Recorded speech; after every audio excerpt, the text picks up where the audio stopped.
Dosa Panji Gumilang bertambah, diduga lecehkan pegawai gudang beras, minta dilayani 5 kali seminggu.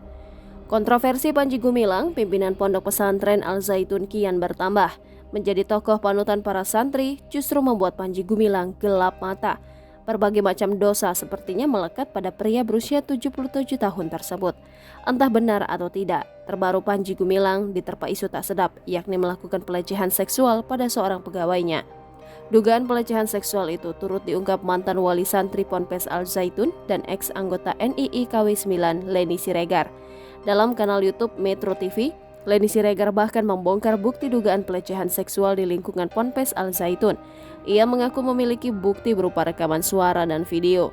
Setelah kontroversi Ponpes Al Zaitun mencuat, Leni turut berharap dugaan pelecehan seksual di lingkungan pesantren segera diungkap.